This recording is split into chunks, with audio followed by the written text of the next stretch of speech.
আসসালামু আলাইকুম বাবুরে এবার কি অবস্থা ভালো আছেননি? দেখছি না যে খেলা আঙ্গ মাল গো আঙ্গ মালেরা যে খেলা খেলছে আঙ্গ মাল ওই আঙ্গ মাল বাবুরে আমাদের ক্রিকেটের এখন এমন দুরবস্থা হইতেছে।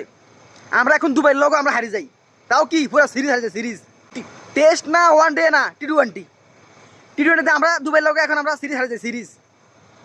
বাবুরে আমার বুঝে আসে না আমরা কি খেলি। দেখছি না আমাকে ব্যাটিংয়ের অবস্থা, 4-5টা প্লেয়ার, তাও কি টপ অর্ডারের প্লেয়ার, 4-5টা প্লেয়ার জিরো মানে জিরো, তাও কি খালি জিরো না, সাথে কি গোল্ডেন ডাক, না রেড ডাক না হোয়াইট ডাক না ব্ল্যাক ডাক, ডাইরেক্ট গোল্ডেন ডাক। এরে বাবু রে ভাইয়া, তোদের খেলা কবে ঠিক হবে কবে? একটা বাচ্চা ক্লাস 1, 2, 3 পড়তে পড়তে এক পর্যায়ে কি হাতে লেখাপড়ার প্রতি ভালো হয়, হাতে লেখাপড়া ভালো করে, 5-এ না পারলে 8-এ না পারলে 9-এ না পারলে 10-এ যায় হাতে কি ভালো ফলাফল করে, 10-এ না পারলো কোনোরকম পাস করে যাই ইন্টারে যাই ভালো ফলাফল করে। কিন্তু ভাইয়া তোরা কবে করবি ক? তোরা টেস্ট হারস, ওয়ান ডে হারস, টি-20 দুবাইয়ের লগে 3 ম্যাচের মধ্যে 2 ম্যাচে কি ভাইয়া তোরা ভাইয়া হারে গেলি।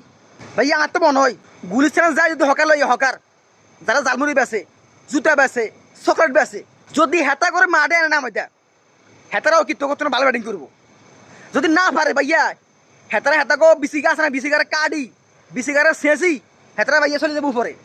তারপরেও কি হেতারা এত অপমান, এত গালাগাল, হেতারা কি হেতাকের মধ্যে ঢুকাইতো না। তোদের যে লজ্জা, তোদের যে সরম, আল্লাহ যদি ভুলে তো করে কেন লজ্জা সরম দিত, তাও তো আল্লাহ আপনি দিছেন। আল্লাহ এদের মধ্যে সামান্য লজ্জা সরম দেয় নাই তোদের মধ্যে। এরে ভাইয়া তোরা কি বাচ্চা কার কিছু খাস না? সব দু সাঙ্গ ডাক্তারের সাঙ্গ মেডিকেলের, সব দু সাঙ্গ নার্সের, কি কারণে হেতারা বাচ্চা কালে তো করে লজ্জার কোনো ভ্যাকসিন দেয় নাই? সব দু হেতাগো, তোদের কোনো লজ্জা নাই, তোদের কোনো লজ্জা নাই, তোদের কোনো ক্ষমাও নাই। খবরদার, দেশে আইলে একদম মারিয়ালাম, সাবধান। দুবাই থাক, হিয়ানা যায় মাটি কাট, বিল্ডিংয়ে যায় কাম কর, যারা প্রবাসী হেতাগো লগে যাই, রাস্তা ঝাড়ু লাগা, যাই বাথরুম সাফ কর, হামাম যাই হামাম সাফ কর, যা তোকে আমি এটাই খবরদার, দেশে খাইয়ালাম করে দিলাম একদম শতানের বাচ্চারা।